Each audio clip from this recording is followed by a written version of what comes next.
এগুলিকে সবজি প্রক্রিয়াকরণ স্থাপন করা যেতে পারে। যেন আমাদের বিশেষ করে আমি মনে করবো যে আমাদের এখানে এই কাজগুলি করতে গেলে আমাদের মনে আরো একটা ব্যাপক হারে আমাদের পরবর্তীতে একটি আমরা কখনোই কোনো সরকার এরকম উদ্যোগ গ্রহণ করেনি যে ব্যবসায়ীদেরকে সুবিধা দিয়ে আপনারা এরকম শিল্প প্রতিষ্ঠান করার ব্যাপারে হয়নি।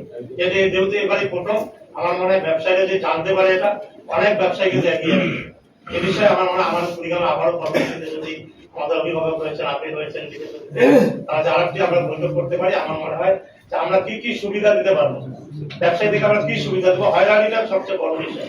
হয়রানির কারণে অনেকে এই জায়গায় আসতে চায় না। এই জায়গা যদি আমরা দিতে পারি তাহলে মনে হয় আমাদের কুড়িগ্রামে অনেক কিছু করা সম্ভব। আর বিশেষ করে আমি যেটা মনে করি আমাদের টেক্সটাইল মিলটা বন্ধ হয়ে যাচ্ছে। এখানে বেসরকারি ভাবে কাউকে যদি টেক্সটাইল মিলটা দিয়ে যদি চালু করানো যায় এবং আমাদের স্পিনিং মিল যদি রয়েছে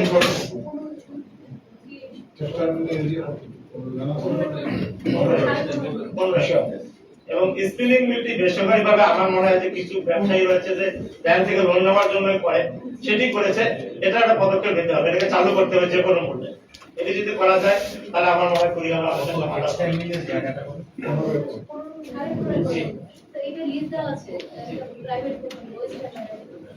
চালু করে